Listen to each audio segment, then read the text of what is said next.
Hi friends, welcome back to JMJ.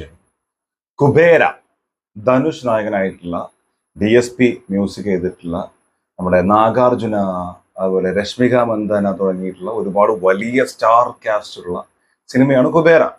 Trailer കണ്ടപ്പോൾ വലിയ സംഭവമായിട്ടും തോന്നിയിട്ടില്ല. ഒരു ടിപ്പിക്കൽ സാധനമാകാൻ സാധ്യത ഉണ്ട് എന്ന് തോന്നിയിട്ടുള്ള സാധനമാണെങ്കിലും വലിയ പ്രതീക്ഷയോടെ തന്നെയാണ് സിനിമയ്ക്ക് പോയിട്ടുള്ളത്. കാരണം ഇത്രയും വലിയ സ്റ്റാർ ഒക്കെ ഇതിൽ വരിക, അതുപോലെ വലിയ രീതിയിൽ അവർ മേക്ക് ചെയ്തിട്ടുണ്ട് തോന്നിയിട്ടുണ്ടായിരുന്നു. ഇതിന്റെ ട്രെയിലർ കണ്ടപ്പോൾ വലിയ ഭയങ്കര പ്രതീക്ഷ അല്ലെങ്കിലും കുഴപ്പമില്ലാത്ത രീതിയിൽ ഇവർ മേക്ക് ചെയ്യുന്നൊരു പ്രതീക്ഷ ഉണ്ടായിരുന്നു. അങ്ങനെയാണ് പോയി കണ്ടിട്ടുള്ളത്.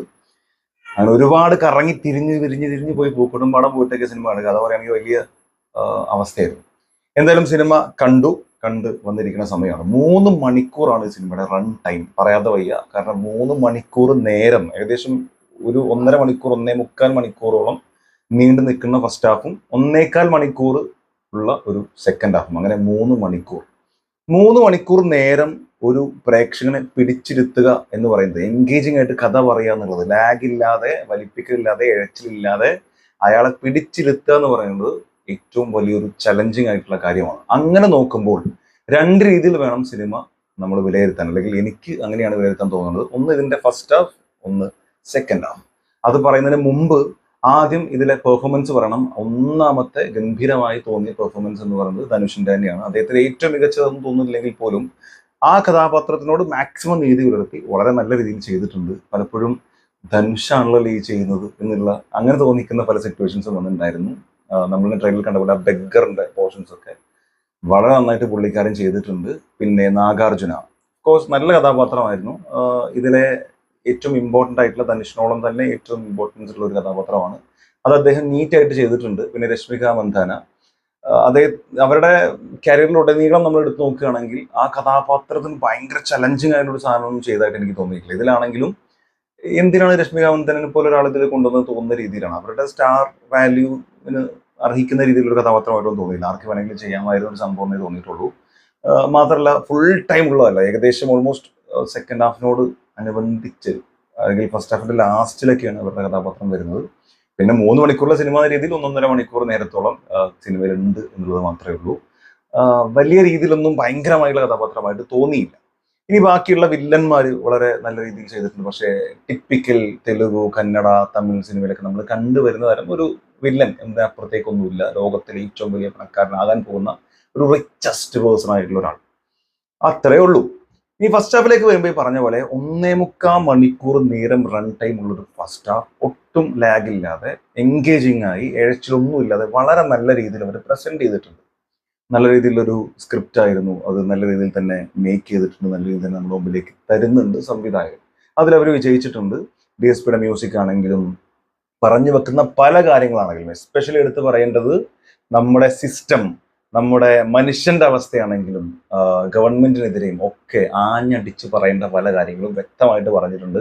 വിശ്വാസം എന്നുള്ള സംഭവത്തിന് ഓരോ ആളുകളും യൂസ് ചെയ്യുന്നത് എങ്ങനെയാണ് അതും വ്യക്തമായിട്ട് പറഞ്ഞു. വില്ലനൊക്കെ പറയുന്ന ചില സംഭവങ്ങളുണ്ട്. അതായത് ഈ സംഭവം നടന്നു കിട്ടിക്കഴിഞ്ഞാൽ ദൈവത്തിന്, അല്ലെങ്കിൽ അവർ വിശ്വസിക്കുന്ന ആരാധിക്കുന്ന ആരാധനാമൂർത്തിക്ക് ഒരു വൈരത്തിന്റെ കിരീടം തരാം എന്നൊക്കെ പറയുന്ന ഒരു ആളുടെ അവിടെ, അതൊക്കെ ഭയങ്കര രസമായിരുന്നു.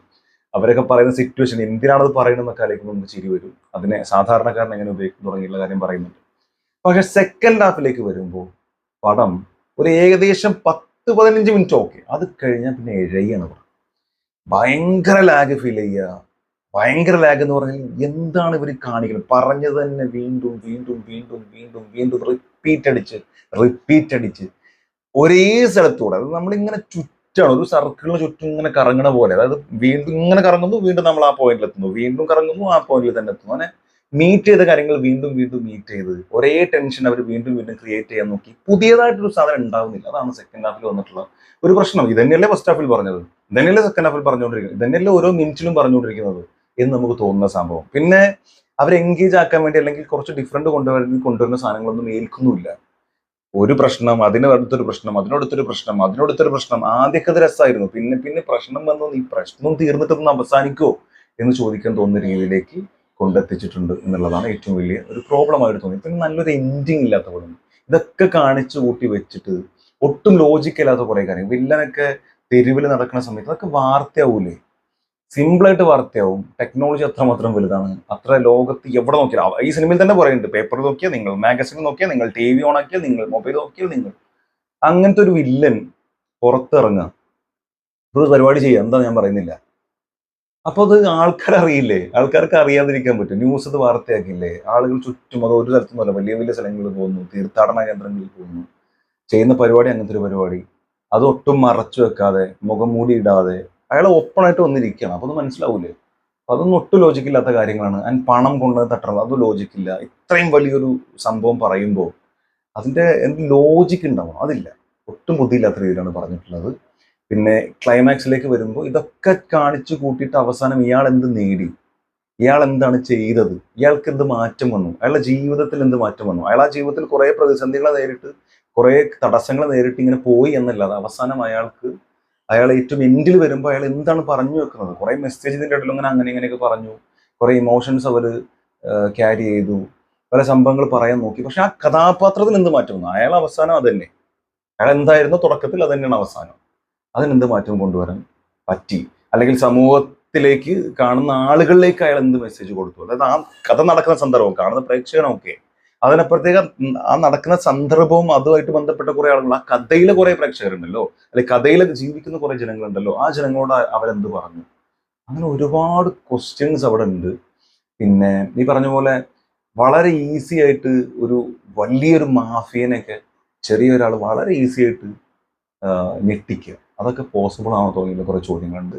ഇതൊക്കെ വരാനുള്ള കാരണം സെക്കൻഡ് ഹാഫിലേക്ക് വന്നപ്പോൾ ഒട്ടും എൻഗേജിങ് അല്ല എന്നുള്ളത്. വളരെ മോശമായിട്ട് സ്ക്രിപ്റ്റ് ഒക്കെ അങ്ങോട്ട് താറുമാറായി, വളരെ ഇത് അട്ടപ്പടല മൂഞ്ചി സ്ക്രിപ്റ്റൊക്കെ.